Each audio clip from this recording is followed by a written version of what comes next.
It's the AEMT lecture series. Welcome back, everybody. This is going to be video number 1 for the neuro chapter. Hope everybody's doing well. Hope everybody has had a good week so far. Hope everything and your study habits are going well. And so let's get started. All right, so according to the National Center for Health Statistics, 2 of the top 10 causes of death in the United States in 2015 were caused from some type of neurological problem. Okay, stroke, and depending on what book you read, as currently on this one, it's the 5th leading cause of death in the United States, right after heart disease and cancer. Okay, so, stroke care is really changing. It's coming a long ways. Nowadays, it's almost like I know Emory and Grady are some of the top in the nation, and they can actually now go into the brain and remove a clot, similar to that of a cardiac cath. It's really amazing, some of the things that are coming around. So let's talk about seizures. Seizures can be caused just about by anything, really. Some people have seizures and they never have a history of them. They have one and that's it. Never again will they have another one. Now, some people have other things going on. Status post head injury patient. All right. That could cause seizure problems. From the time of the head injury to and thereon, they could have issues. Brain tumors can cause head injuries. Metabolic problems. Okay, and genetic disposition, just having a history of epilepsy.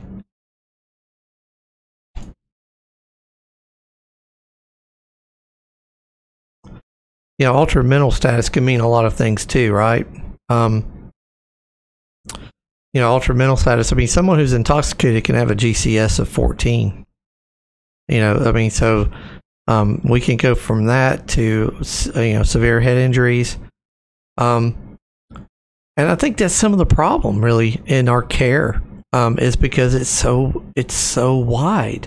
Like I said, you could be intoxicated and have a GCS of 14, and we lump everything in altered mental status into that one category. And unfortunately, sometimes neurological patients they can be missed. They can be missed, and that leaves them very vulnerable. Very vulnerable to that. There's been many of folks that have been missed head bleeds. I ran a call when I just started as a paramedic, and I had I'm gonna say 55, 56-year-old female patient. We got the call as a general sick call, nausea, vomiting type incident, and so we get there, and she looks very weak. And her family was surrounding her, right, and her daughters, and they're like, "Yeah, Mom, we were just at the emergency department, and she has food poisoning, and she's been home now for a couple of hours, and she started vomiting again, and they told us if she started vomiting again to call 911 or get back here." And I said, "Okay," and you could tell this lady was very malice, just looked sick. And I said, "Look, we are going to take such great care of your mom. We are." So, introduced myself to the patient and told her, I said, "Look, I know you're sick. I get that. We're going to take great care of you." So we get her out to the ambulance, and I started an IV and started giving her some fluids because I knew she was dehydrated. And then I gave her some Phenergan. This is when we carried Phenergan. We don't carry Phenergan anymore because it's kind of tough on the veins. but it was a great drug nonetheless. And about 8 minutes after I gave her this Phenergan, she starts coming unglued. She starts becoming combative, and just complete and total altered mental status. And I thought, well, here I am as new paramedic, and I'm scared to death. And I'm looking at her, and I'm thinking, okay, what have I done? What have I done? I've given her some Phenergan. I gave her the appropriate dose. She's not having an anaphylactic reaction. She's not breaking out. She's not wheezing. Her blood pressure is not, it's not low, and it's not wide. Remember, like, I didn't have a wide range from systolic to diastolic. She was a little bit hypertensive. She was like 160/90. And so here I was. And so I had already called in the patient report. This happened after I had given report. So I'll pull up into the ER. And there was one good thing about the old days, about the ER, was that a lot of there wasn't a high turnover rate. Usually the same kind of general folks that you saw there, on the different shifts, and usually the same charge nurse. And I went up to the charge nurse and I said, hey, something's going on with my patient. And she goes, what's up? I said, well, I gave her a report, told her what I had, and I gave her some Phenergan, and I said, and she is so combative. And I said, but, she's not having an anaphylactic reaction. She's just combative. And luckily for me, really, and would have been lucky for the patient, but she knew immediately to take the patient to the CT scanner. And so they run off to the CT scanner. And when they returned, and it only takes a few minutes to do a CT of the head, sure enough, they said that she had a large bleed in her head, huge, and it killed her. About 30 minutes later, she was dead, and they missed that when she was first there. So neurological patients, they get missed because you can't fit them all into one nice little box. So let's look at the anatomy and physiology. Let's review it. The central nervous system, right? And so we have commands the body's actions, right? And so it sends out the messages, and it sends that out through the somatic nervous system, right, which controls the voluntary muscles, right? And then you have the autonomic nervous system. Now, somatic nervous system, voluntary. Like if I pick up a coffee cup like I'm doing now, and I take a drink. Somatic, I chose to do that. That's all on me. But then we have the autonomic nervous system. And the two players in the autonomic nervous system, we have the parasympathetic and the sympathetic. We've talked quite a bit about so far. Sympathetic, fight or flight, and we know the two players there, right? Epi and norepi. Then we have the parasympathetic nervous system. And that's what's going to really kind of bounce the sympathetic back in order once it's activated. And so we know we have acetylcholine as the player there. All right, so we have that. And then we have the part where it processes, we're going to receive messages from the body. So information from inside the body, information from outside the body. All right, they come together and they come back up to the CNS. That information is processed through the brain and spinal cord, and then solutions are sent back down. That's the gist of it. Okay. We know that the nervous system consists of the brain, spinal cord, and the nerves.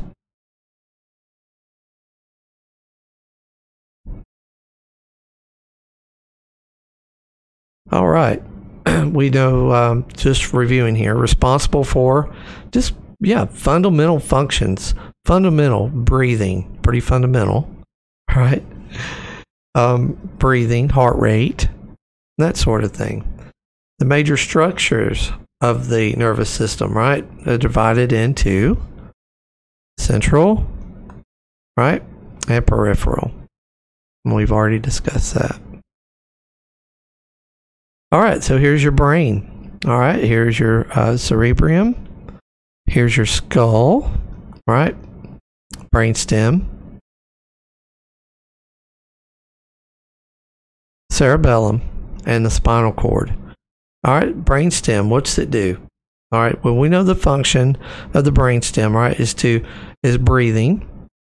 All right, we have blood pressure, swallowing, and pupil constriction. And they'll, in the hospital, when you have a patient who you're thinking, possible stroke, we do a swallow test to see if the patient can swallow. We'll give them a small little bit of water and see how they do with that. If they get, coughing and hacking on that water, then we know that, there could be something going on.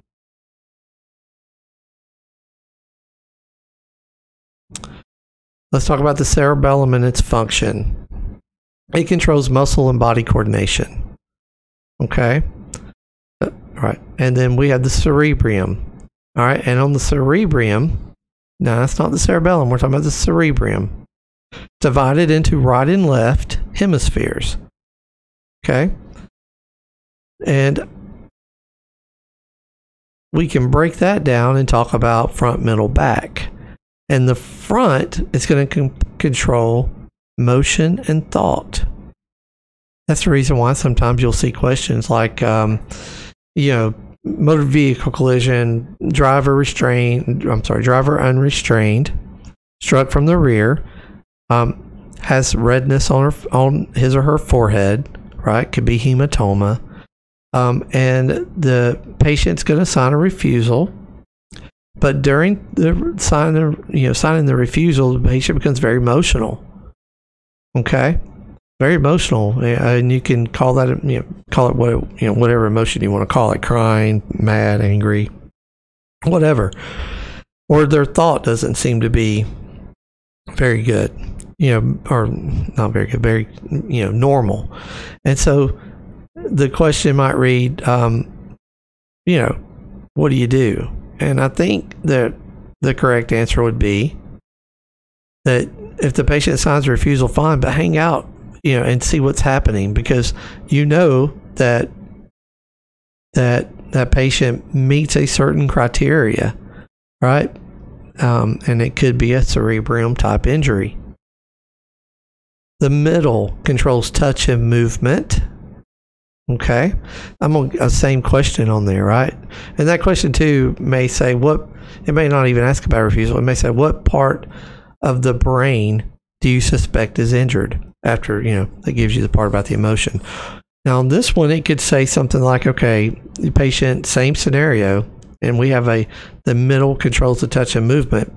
It may say the patient's hands are shaking, right? Or something like that, touch and movement, and so what part of the brain do you think's injured? And then back processes sight.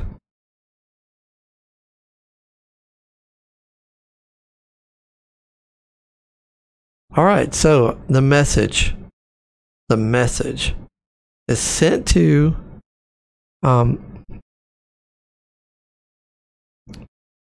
oh, sorry. I was getting confused when I was looking at this. All right, so the message is sent to wherever it's going throughout the body, but then that message comes back, and then and then the brain receives that. So I mean, say we're breathing, we're retaining CO2, and the brain, central nervous system, sends a message to the diaphragm. I need you to contract more forcefully we need to breathe more CO2 off. And they'll send that message, and the diaphragm will respond with a message. And it lets the central nervous system know that that's happening.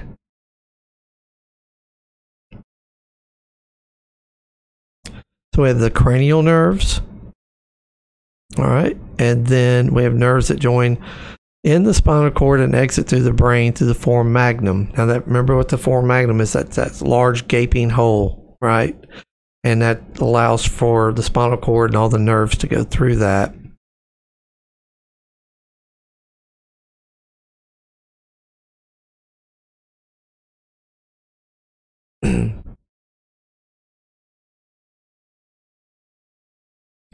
Our spinal nerves carry signals to and from the body.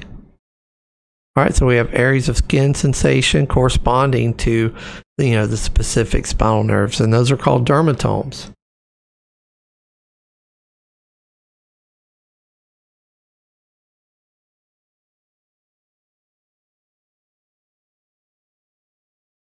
So neurons, what are they? They're a nerve cell.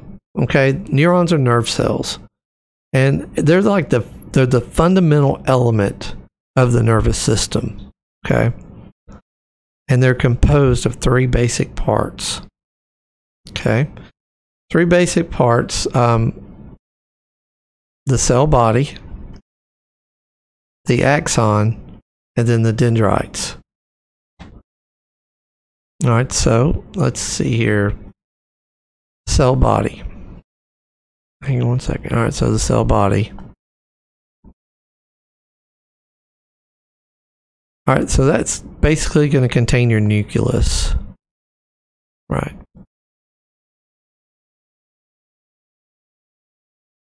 And then when we're talking about the axon, all right, so the axon is projected from the cell body and extends out towards another cell.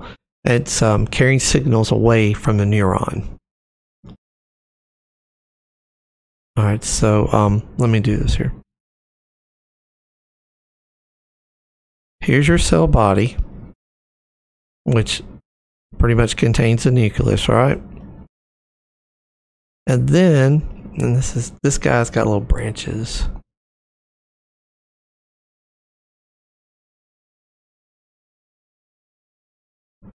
Well, let's do this. Let me get a different color so that we are like, so you can see what's going on here.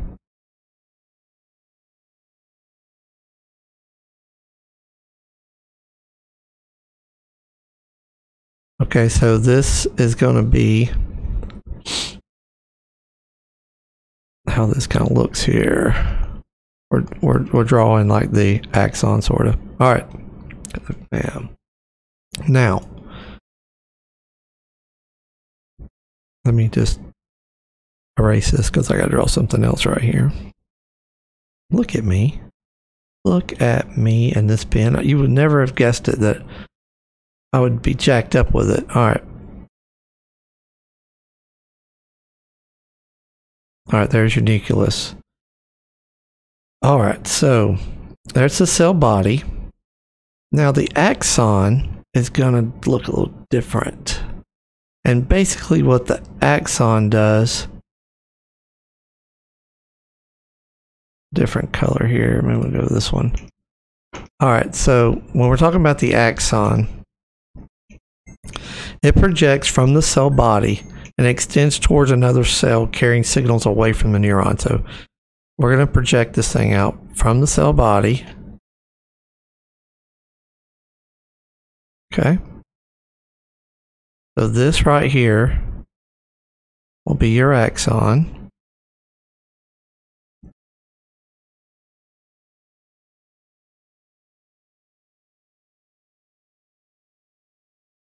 Okay, and then we got one more part to this, don't we? The dendrites. And that's what these things are. These are called dendrites. Okay. And so what the dendrites do, oh man, let me think.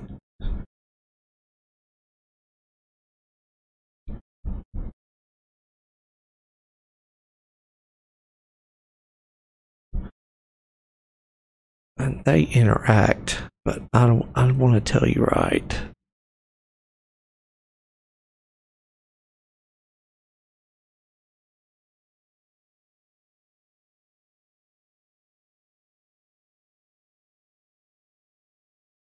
Now I'm gonna wait till I get to the next slide. I think it's going to tell us. See, they interact and cause a synapse.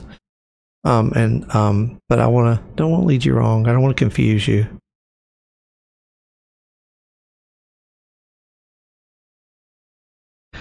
All right, and so when we're talking, let me see. Let me go to the next slide. See what it's showing.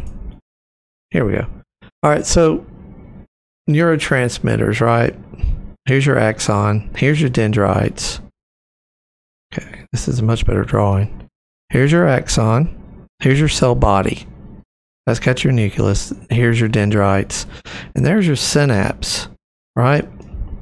Now let me go back one more time here. And that's at that synapse is where nerve interaction is going to take place. Right here, nerve interaction. So these dendrites here, synapse happens right here. And that's where nerve interaction takes place. And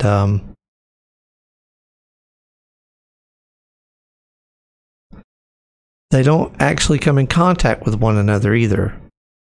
Okay? Because they connect to each other chemically. Okay? These guys connect to each other chemically. And it just depends on which neurotransmitter we're using to make that happen. So, you know, it might be, you know, acetylcholine or whatever, but that's how these guys are gonna interact. And so this may cause like firing of muscle contractions and stuff like that. That's what we're talking about here. All right, so many different disorders that can cause neurological symptoms. That can cause the brain to dysfunction or other neurological, you know, things going on. There's many disease processes that cause that. They can affect the patient's LOC. And we already, I think I'm having a neurological emergency. We already know that, you know, strokes affect speech, right? They cause problems with muscle control, right?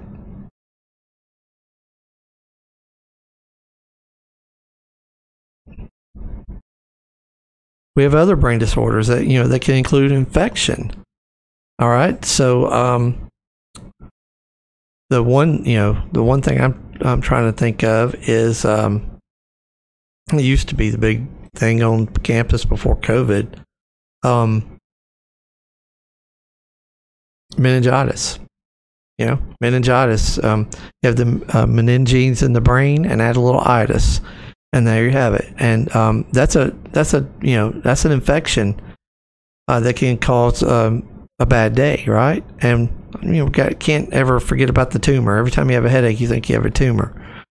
You know, all of these can cause neurological signs and symptoms: seizures, altered mental status, and headaches.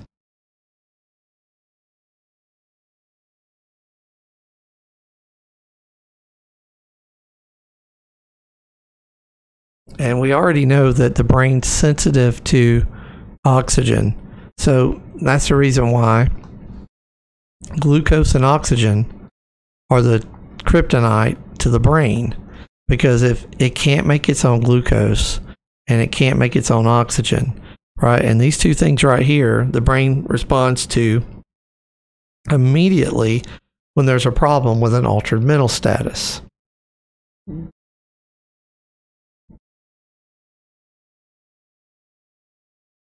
And then we have stroke, right? A CVA, a cerebral vascular accident. It's an interruption of the blood flow to the brain that results in loss of that brain function, right? It's the MI for the brain, right? So we have our brain here. We have our right and left hemisphere. And this brain is a tissue. It's an organ, but I mean, you know, it's made up of tissue, made up of blood vessels. And when one of those vessels become occluded, right?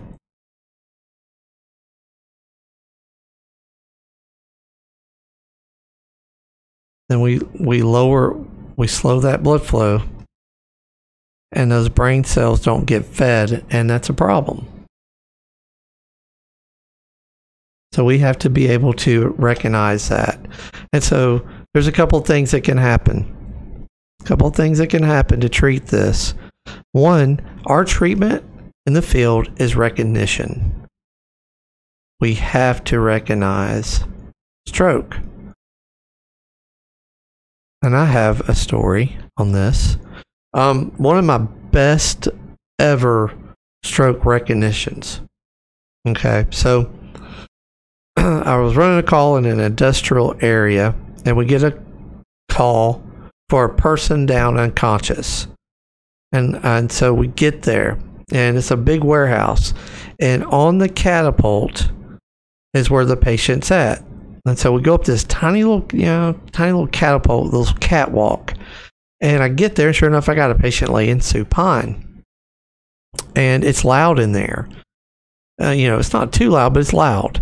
And so I'm checking the patient out, right? And I'm in full patient assessment mode, and I'm doing everything. Airway's open. She's breathing. There's no signs of severe respiratory distress. She's got good radial pulses. Right, her skin's warm to the touch, and I've glanced at her briefly. I briefly looked at her. I mean, like a 2-second look. And what am I looking for? I'm looking at her eyes real quick and to see if they're glossy. I'm looking at her face to see if it has tone. It's just what I do. I look at that because I once you've seen enough sick people, it won't take you but a second to look at them and decide if they're sick or not sick. And so that's what I'm doing. I get down to the end of that, and we're talking about a minute and a half. And I don't pick up anything life-threatening. And so now I'm thinking syncope, issues of syncope. Cardiac, thinking cardiac.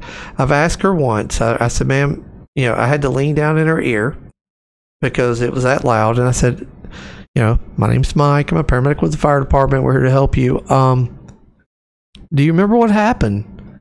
And then I'm checking a few more things, and I don't hear anything. And then I said, maybe she didn't hear me or whatever. Then I looked at her. I said, ma'am, is your chest hurting? Because syncopal episode, I'm thinking cardiac.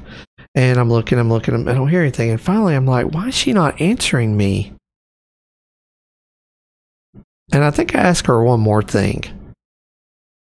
And then I looked at her again. And when I looked at her again this time, I saw it. Clear as day. A big old facial droop. And so to confirm that, I put my hands down on right and left in her hands.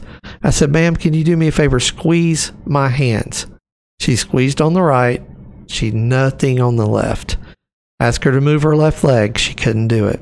And I leaned down and I said, look, I know what's going on. You're having a stroke.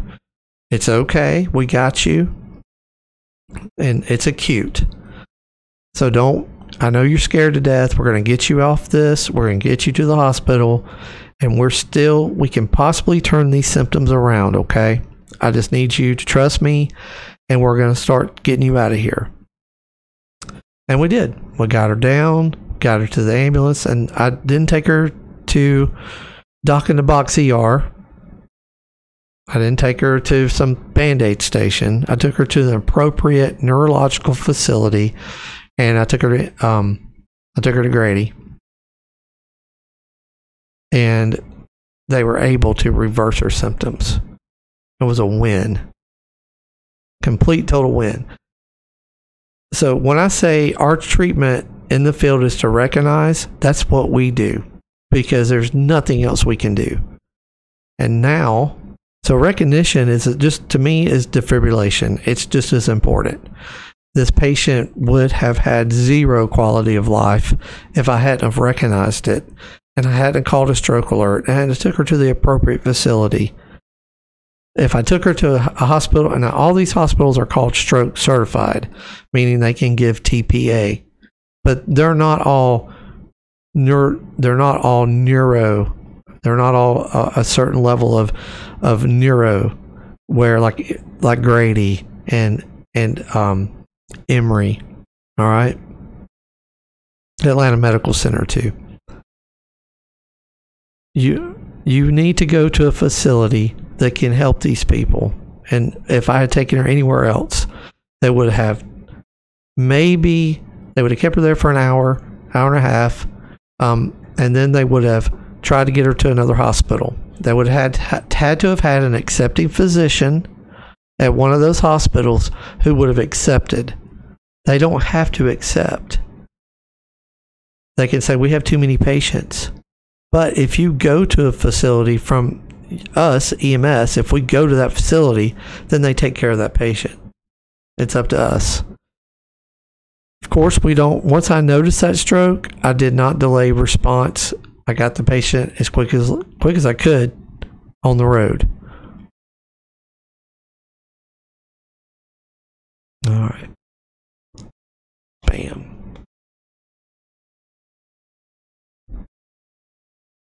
So yeah, it can result from a thrombus. Yeah, cerebral blood flow can be cut off by a thrombus, an arterial rupture, or cerebral embolism. One of the three. We'll talk about them.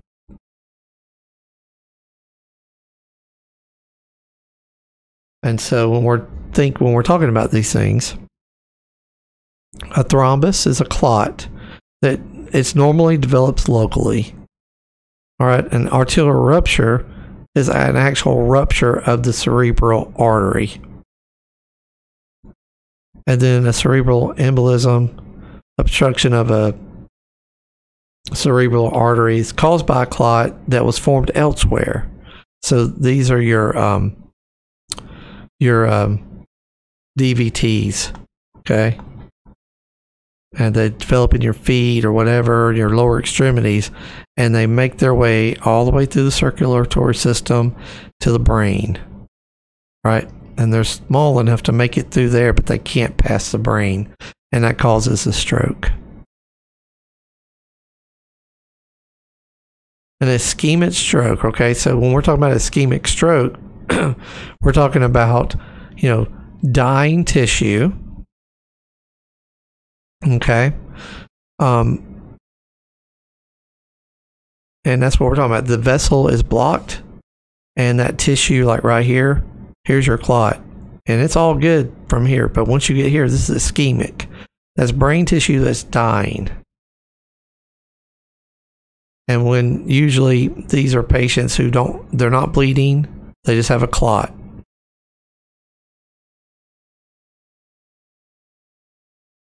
And then we can say that atherosclerosis in the blood vessels is often the cause. And that's that disorder in which calcium and cholesterol build up. And they form plaque. And that plaque eventually will obstruct the blood flow. So what do we see when this happens? Well, we see loss of movement on the opposite side of the body. Okay? So if we have a stroke on the left side, we'll have right-sided issues. If we have a stroke on the right side, we'll have left-sided issues. So we have that loss of movement, and that's called contralateral, by the way. Loss of movement on the opposite side of the body. So that's contralateral. All right. Confusion. Right? And that makes sense. And then we have that problem with speaking. It can be slurred speech. It can be the inability altogether to speak.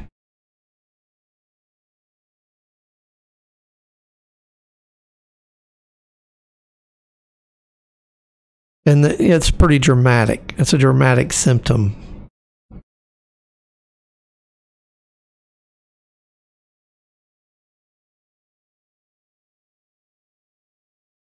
And patients may experience anything, from a few of those symptoms to complete paralysis. So if we have a patient, let's say, slurred speech, okay, they have no facial droop and no weakness or paralysis to any part of the extremities. Do we call a stroke alert, or do we wait and to call a stroke alert when we have all three of these? We call a stroke alert just for one of those.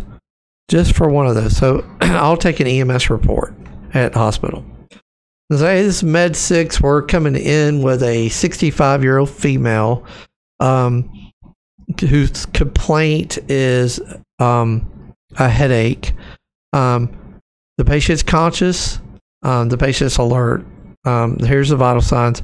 The patient presents with a little bit of slurred speech. But other than that, she's fine. She's moving her arms, legs, equal grip strengths in all extremities.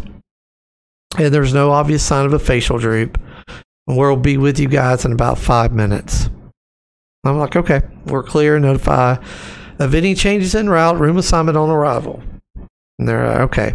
I hang up the phone, and then I pick up the phone and I'll dial 6666, I think is the number, and I'll say, hey, this is Mike in the ER. I need you to call a stroke alert from EMS, and their ETA is 5 minutes. Click. I called the stroke alert just on one. Now, that's me. What if it's some other person takes a report, and sometimes it's like they'll call out over the PA.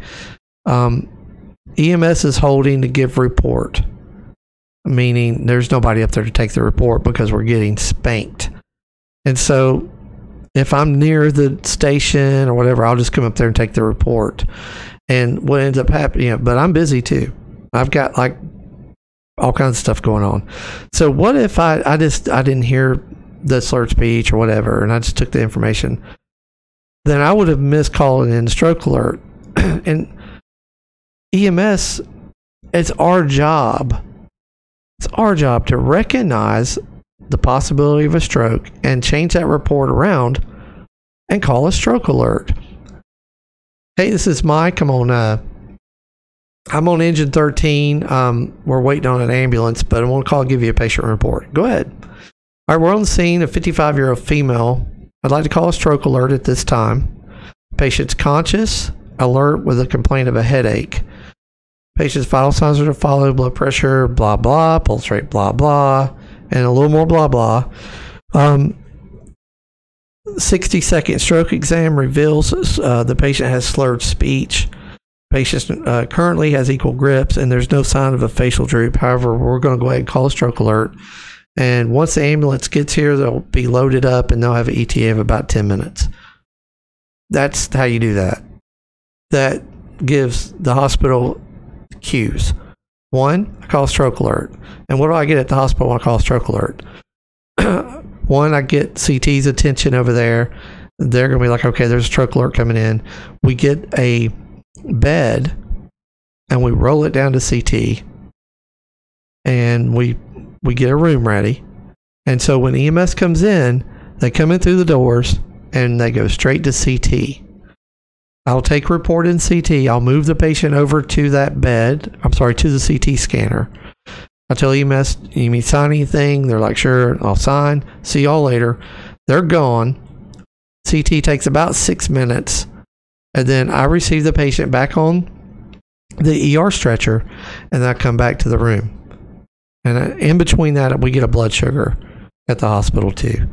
Because, you know, as EMS providers, we should do that. But I still get one anyway, you know, just to make sure that both machines match. Because it's happened. It's happened to me. I'm checking the blood sugar, and it'll be like 182. And you'll get to the hospital, and they'll check it, and it's like 40, which would explain the neurological symptoms. That hasn't happened to me but a couple of times, but it does happen.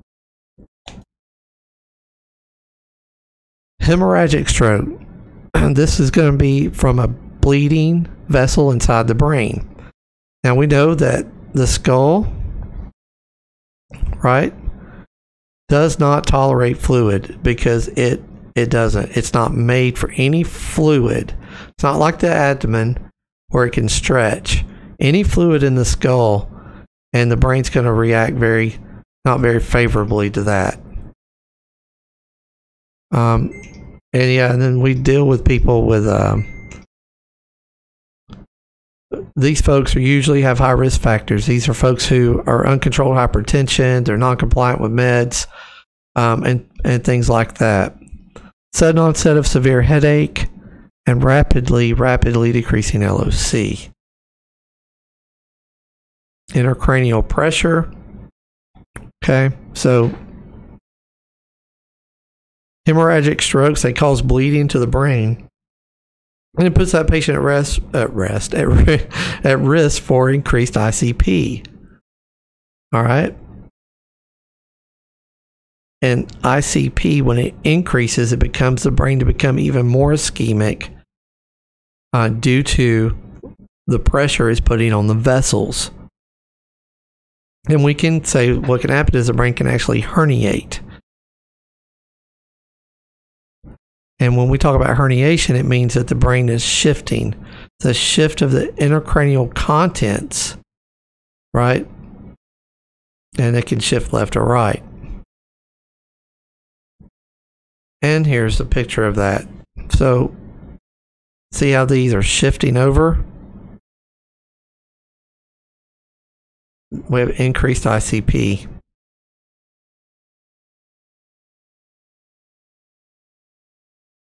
TIAs. So, TIAs. I've had a number of these in my career. Not me personally, but patients. But sometimes I think I do have TIA. But so these symptoms usually resolve within 24 hours. But the ones that I've actually called stroke alerts on, you know, you'll have your brain here, and they'll have all the symptoms, right? They'll have slurred speech. Well, they're gonna have paralysis, or they can, right? Facial droops. They look like they're real deal. But sometimes while you're en route to the hospital, they resolve. And it's a warning sign for possibly the big stroke coming. But if that, and it happens even at the, we receive EMS at the hospital, but I don't cancel a stroke alert. It's worthy of a CT scan when something like that's going down. And I don't disregard what EMS says, because it happens, and we know it does. So,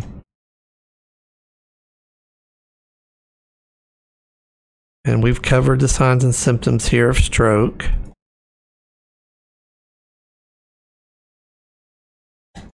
You know those already.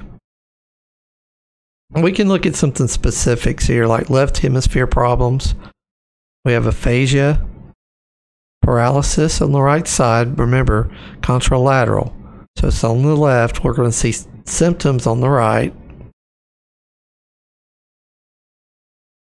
Right? Okay. And then we can look at the right hemisphere. Of course, again, contralateral paralysis on the left. So more slurred speech. And then bleeding in the brain for intracerebral hemorrhages. They can present with some really serious hypertension.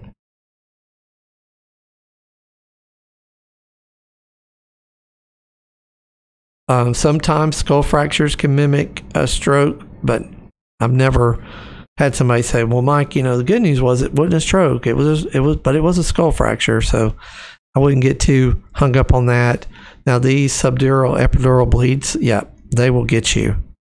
And I've had a couple in the ED where I've had patients who were just complaining of a headache, and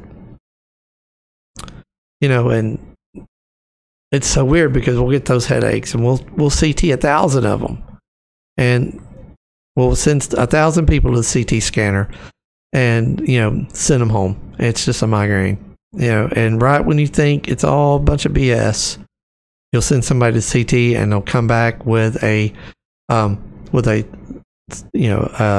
subdural epidural bleed or subarachnoid bleed.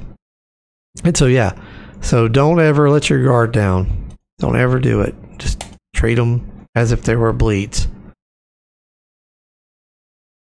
And then you can see here the subdural bleeds. Usually we can relate that to some type of trauma.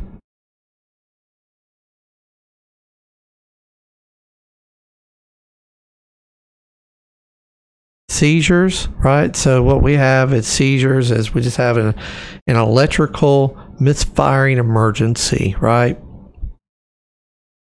And you guys know about seizures. You guys can review this. I'm not going to go through all these seizures because they haven't changed since EMT school.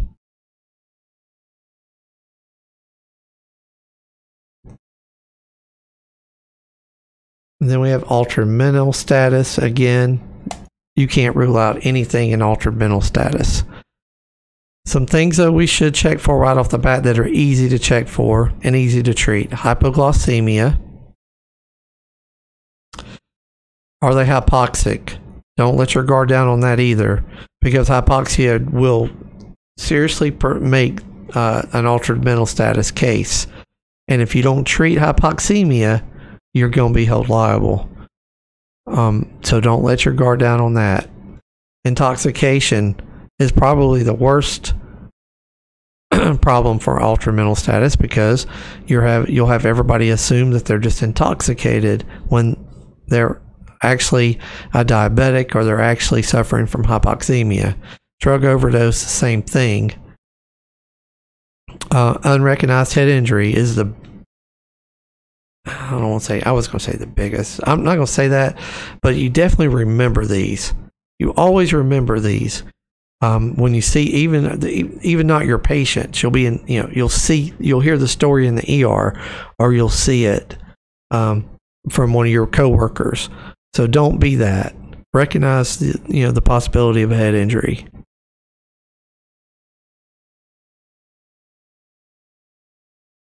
Don't ever let your syncope. Remember I said cardiac? Definitely cardiac. I mean, always think about cardiac, but once you kind of clear them for cardiac, you got to worry about a CNS emergency. That's the reason why at the hospital somebody faints. What do? Well, we do a 12-lead EKG. Right? All right, we check cardiac enzymes. And we send them to the CT scanner for CT of the head, because all three of these can kill them. And so when we have somebody who just passes out, that's what we do. And if everything comes back good, then we discharge them. But if not, then we find it. But syncope, it's one of those things where it can be really, really bad, or it might be nothing at all. Plenty of people faint. Plenty. But it's either serious, it's usually no in between. It's either very serious or nothing at all.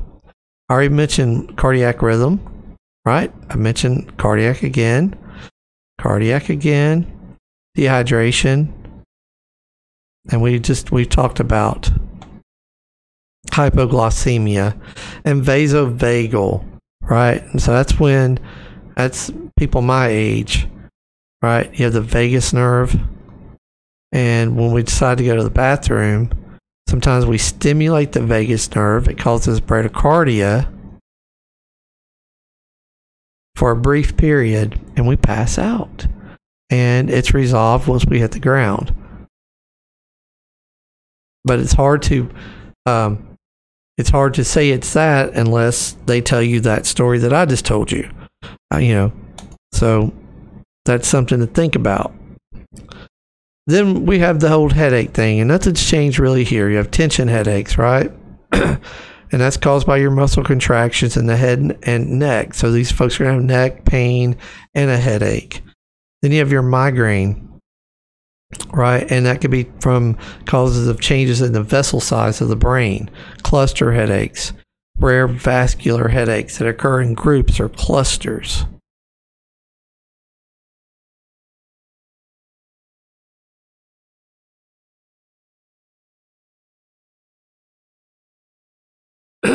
So here it's not telling you anything you don't already know. It's sensitive to oxygen. The brain's sensitive to oxygen. It's sensitive to glucose, and it's sensitive to temperature, right?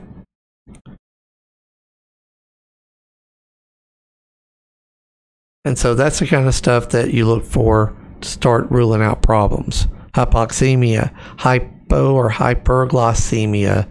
Do we have a temperature? Is the patient septic? And, you know, stuff like that. You already know about scene size up. You already know about primary surveys. I'm not going to cover that.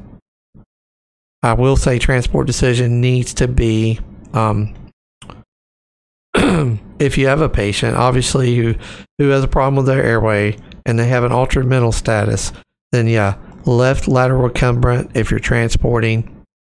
If you're waiting for an ambulance, it could be left or right lateral recumbent, right? Because the last thing you want them to do is to aspirate. But transport decision too, we need to be going to a facility that can handle the patient. And definitely investigate the chief complaint. Remember, be a detective.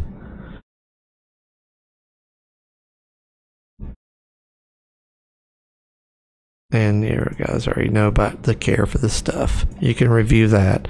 The care for this is not going to be any different than it was for you as a basic EMT. All right, guys, that's it. This is video 1 for neurological emergencies. And you guys, you know, study hard. Keep it up. I know some of you guys are doing great. Some of y'all aren't. But the only reason why you're not doing great is because you're not doing good time management.